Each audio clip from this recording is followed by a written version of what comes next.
मेरे आराध्य देव भगवान शंकर हैं और सही बताऊं तो मुझे गुरु की उपलब्धि भगवान शंकर के सानिध्य में हुई। शुक्ला जी, एक रहस्य की बात आज बता देता हूं अपने व्यक्तिगत जीवन की। मेरी उम्र लगभग 16 वर्ष की थी और मैं भगवान शंकर के पास बैठ कर के रो रहा था और रोते रोते उनसे कह रहा था कि मुझे गुरु की उपलब्धि करा दीजिए, ये संसार मुझे काट रहा है, मुझे इस संसार में नहीं रहना। मात्र उम्र 16 वर्ष पूरी कर चुका था और 12 वर्ष से भागने की कोशिश कर रहा था और भाग के आ भी गया था। तिलवारा घाट में बहुत दिन रहा हूँ, बड़ी छोटी सी अवस्था में। और जिस दिन यहाँ से घबरा करके गया, क्योंकि कोई था नहीं संभालने वाला, बहुत छोटी उम्र थी, तो वो भागने वाला दिन, यहाँ से वापस जाने वाला दिन, वो हरतालिका व्रत वाला दिन था। अगले दिन पहुंचा तो हरतालिका व्रत था और इतना पिटा हूँ उस दिन मैं अपने घर में। बोले बाबा बनने के लिए भग गए थे, शकल सूरत तो देखो पहले शीशा में, आईना में शकल देखो, बाबा बनने लायक, नाक पोंछना आता नहीं, साधु बनना आसान है क्या। तो उस समय पिटते पिटते मन ही मन मैंने कहा कि एक दिन भाग के जाऊंगा और जब कोई बड़ा साधु बन जाऊंगा तब मैं लौट के आऊँगा, तब बताऊँगा और आपसे पूछूंगा कि वो शीशा कहाँ है जिस शीशा में मुझे अपना मुंह देखना है। तो ये वाकया हमारे 12 साल की उम्र का था। जब मैं 16 साल का था तो शंकर जी की आराधना कर रहा था और बड़े बड़े आंसुओं से रो रहा था। मेरी गंगा यमुना बड़ी मोटी मोटी निकली।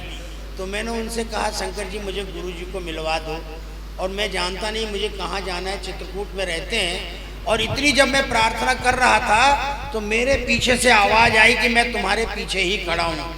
मैं हैरान था कि पहले सुनते तो भगवान प्रकट होते हैं, तो गुरुदेव भगवान प्रकट हो गए, पीछे खड़े थे, बड़ी 6 फुट की देह यष्टि, लंबे चौड़े, और बोले मैं खड़ा हूँ तुम्हारे पीछे, 15 मिनट से तुम्हारी प्रार्थना सुन रहा हूँ। मैंने जैसे ही देखा तो मैं गिर पड़ा उनके चरणों में। मैंने कहा आप कैसे प्रकट हो गए। बोले तुम प्रार्थना कर रहे थे, मैं यहीं खड़ा था, संयोग से वो आए हुए थे किसी बाबा, पूछते हुए कहाँ मिलेगा वो लड़का। बोले इस समय शंकर जी की आराधना कर रहा होगा, और वो पीछे आके खड़े हो गए। मैं मग्न होकर के ऐसी प्रार्थनाएं कर रहा था।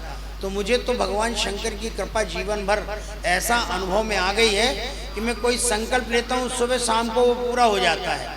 तो इस प्रकार से ये श्रावण का महीना है और श्रावण के महीने में मैं रोज रुद्राभिषेक वैसे 12 महीना करता हूँ और श्रावण में विशेष रूप से करता हूँ।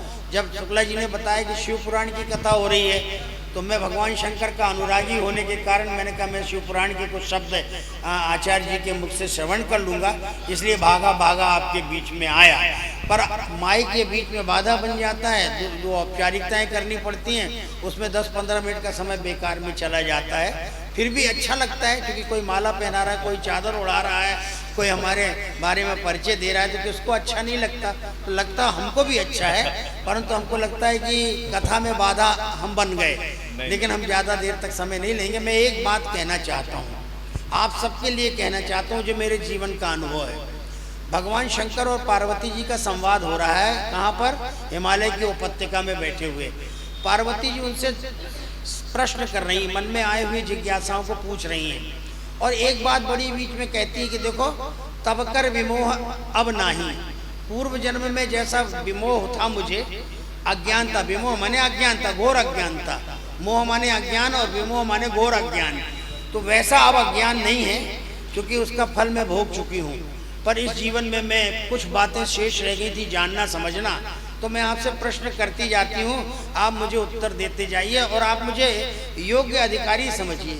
मैं मन क्रम वचन से आपकी दासी हूँ, आपकी सेविका हूँ, और मैंने प्रतिज्ञा किया था इस जीवन में बरहूँ शंभु न तर रहूँ कुमारी, जन्म कोटि लगी रगर हमारी।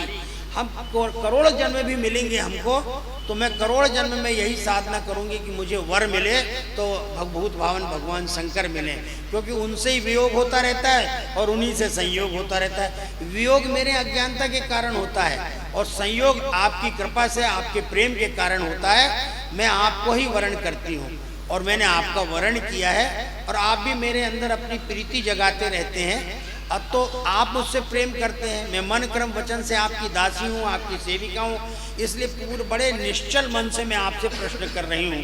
तो उन्होंने प्रश्न किया कि ये चैत्र से लेकर के बैसाख, चैत्र बैसाख यानी फाल्गुन तक के जो मास हैं, इन महीनों में आपको कौन सा महीना प्रिय है, सर्वाधिक प्रिय कौन सा महीना है? मैं सुना रहा हूँ आपको गीता, भगवान शंकर और पार्वती के बीच में शिव गीता है, तो शिव गीता के प्रसंग से सुना रहा हूँ आप तो शिव पुराण में भगवान शंकर की महिमा, वो तो सृष्टि के उत्पन्न करता, सृष्टि के पालन करता और सृष्टि के संहरण करता है। अच्छा, जिस पुराण में भी पुराण पुरुष की चर्चा आती है, उस पुराण पुरुष के लिए बताया जाता है कि वही ब्रह्मा है, वही विष्णु है और वही महेश है। इसलिए अनंत ब्रह्मा, अनंत विष्णु, अनंत महेश, अनंत कोटि ब्रह्मांड है तो अनंत कोटि ब्रह्मांड के नायक भी अनंत कोटि उसके संचालन करता, पालन करता, उत्पादन करता और उसको संग्रहण करता।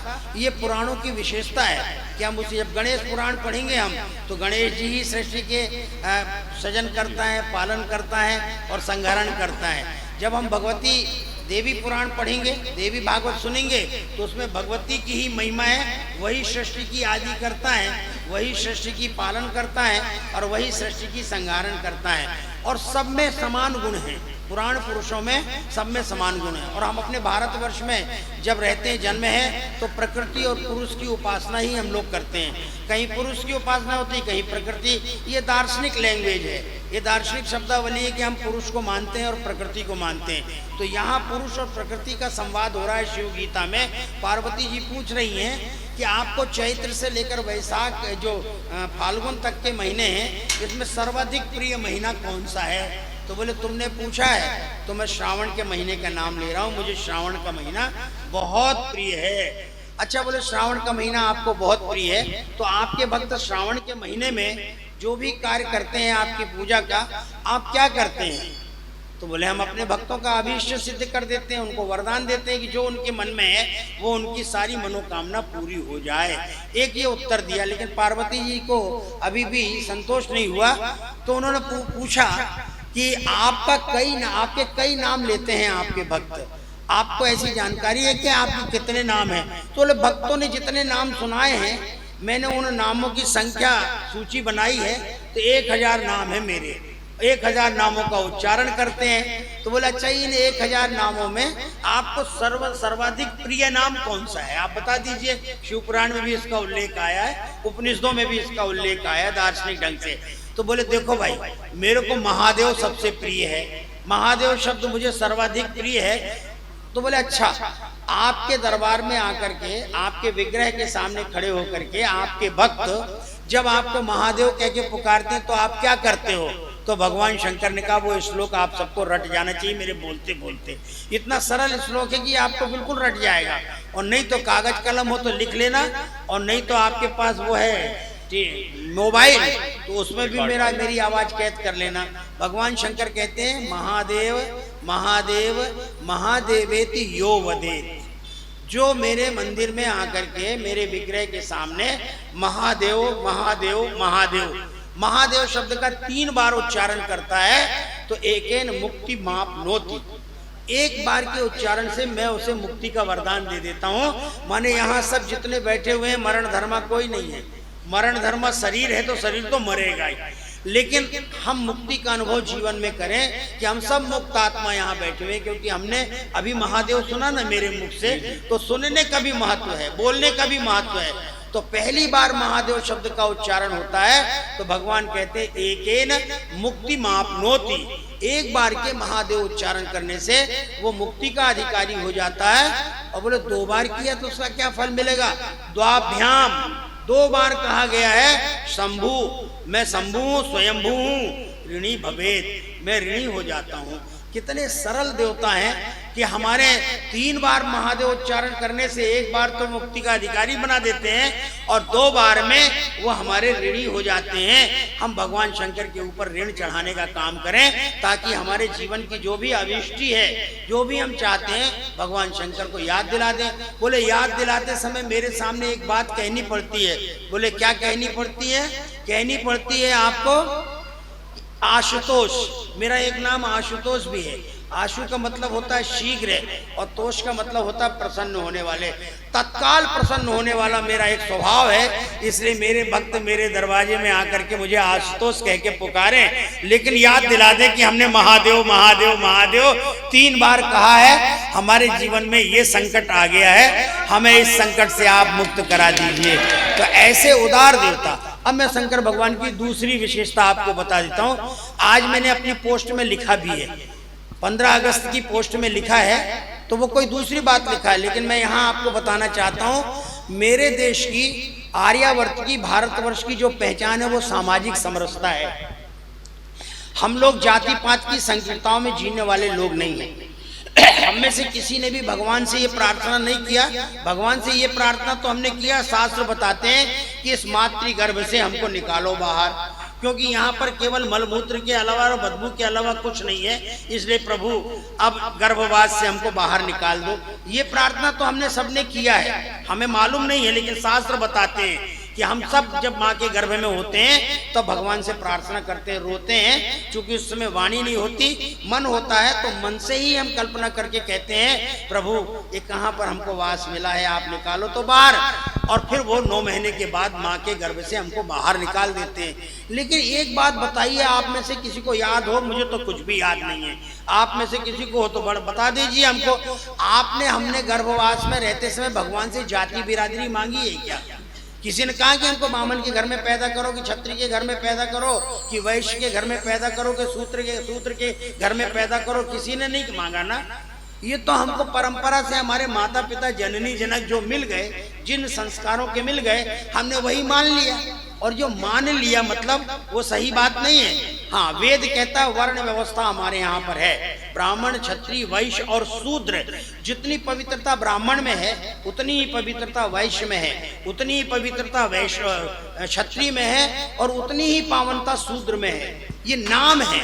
ब्रह्मा ने 4 पुत्र पैदा किए, चारों पुत्र के क्रमशः नाम रखे। पुत्रों ने ब्रह्मा से पूछा कि हमारे नाम का अर्थ क्या होता है? बोले ब्राह्मण अगर तुम्हारा नाम रखा है तो तुम्हें वेद विज्ञान की जानकारी होनी चाहिए। जो ज्ञान विज्ञान का अधिष्ठाता होता है उसका नाम होता है ब्राह्मण, और जो शौर्य और बल पराक्रम की उपासना करता है, जो अनुशासन करना जानता है, उसका नाम होता है क्षत्रिय। और जो पैसे का लेन देन करता है या मुद्रा विनिमय जिसके पास है, जो कोषाध्यक्ष है, जो पूरे सृष्टि का संचालन करता है, उसका नाम है वैश्य। और जो तीनों भाइयों की सेवा करता है, छोटा है तो वैसे उसको सेवा का भाव मिला है, तो जो सेवा करता है समाज का, उसका नाम है शूद्र। बताइए, एक ही पिता की 4 संतान, और उसमें छुआछूत कहां से आ गया? वहां तो कर्म के आधार पर उन्होंने नाम रखा और उनके कर्म के आधार पर उनको कर्मों का विभाजन कर दिया। लेकिन हम कितने नासमझ लोग हैं कि हम लोग जाति बिरादरी की कंसेप्ट में जी रहे हैं, और लोग कह रहे हैं जाति बिरादरी के आधार पर जनगणना कराओ, और हम भी उसमें तैयार हो रहे हैं जनगणना देने के लिए। क्या होगा? जाति पाति के आधार पर जो छुआछूत चलता है, जाति पाति के आधार पर जो संकीर्णता आती है, वो इस देश की एकता और अखंडता को खंडित करने वाली है। इसलिए हम भगवान शंकर के पास बैठे। भगवान शंकर की सबसे बड़ी विशेषता क्या है? पार्वती जी ने यह प्रश्न किया है शिव गीता में, आप अपने पूजा का अधिकार किसको देते हैं?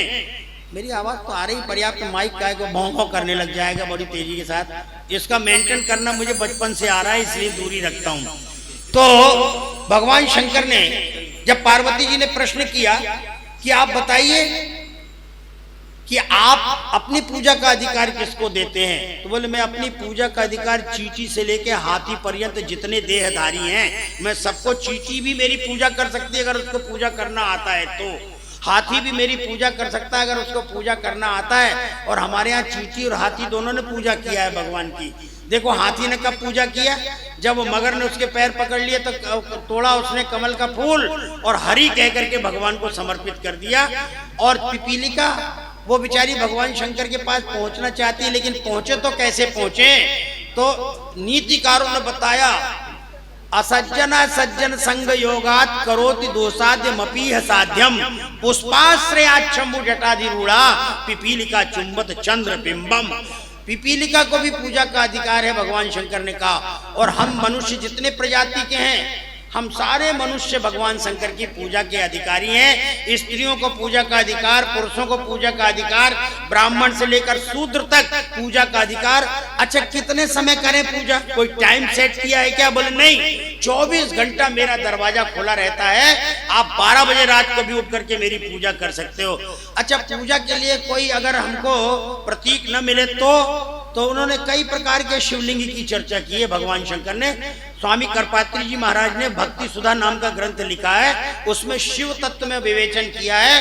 आप गोबर का भी शिवलिंग बना करके पूजा कर सकते हैं, बालू का शिवलिंग बना करके पूजा कर सकते हैं, चावल का शिवलिंग बना करके पूजा कर सकते हैं, जितने धान्य हैं उनका शिवलिंग बना के पूजा कर सकते हैं, पारे का शिवलिंग बना के पूजा कर सकते हैं, मिट्टी का शिवलिंग बना करके पूजा करते हैं। अब पार्वती जी ने पूजा, कलयुग आने वाला है, लोगों को टाइम नहीं मिलेगा, हवाई जहाज में जा रहे होंगे वहां मिट्टी का लौंदा लेके कैसे जाएंगे, ट्रेन में जा रहे होंगे तो वहां पूजन की सामग्री कैसे मिलेगी, ये मेरी कल्पना है, ऐसा पूछा होगा पार्वती जी ने। तो भगवान शंकर ने मालूम है क्या कहा, भगवान शंकर ने आदि शंकराचार्य के द्वारा कहलाया, अपने अंशावतार के द्वारा, कि आपके पास शिवलिंग ना हो और निकाल नहीं सकते हो, पूजन की सामग्री नहीं है, ट्रेन में यात्रा हो रही है, तो अपना बायां हाथ निकालिए, बायां हाथ निकाल करके ऐसा मुट्ठी बांधिए और भगवान शंकर का आह्वान करके ये अंगूठा खड़ा कर दीजिए, और दाहिने हाथ से कल्पना करिए कि हम सब सामान डाल रहे हैं। और शिव मानस पूजा आदि शंकराचार्य जी ने लिखा है, रत्नई कल्पित मासनम हिमजलई स्नानम च दिव्यांबरम, ये मंत्र बोलिए आप और इसमें पूजन करते जाइए, मनसा कल्पना, आप मन से कल्पना करिए। और जब पूरी पूजा हो जाए, आपकी ट्रेन चली जा रही है, आपकी जहां भी जा रही है, धीरे से जब पूजा हो जाए, सारी प्रार्थना हो जाए, तो विसर्जन कर दीजिए। आवाहनम न जानामि विसर्जनम पूजाम चैव न जानामि तच्छमस्व परमेश्वर, मंत्रहीनम क्रियाहीनम भक्तिहीनम सुरेश्वर, यत् पूजितम मया देव परिपूर्णम तदस्तु मे, पूरा फल मिलेगा।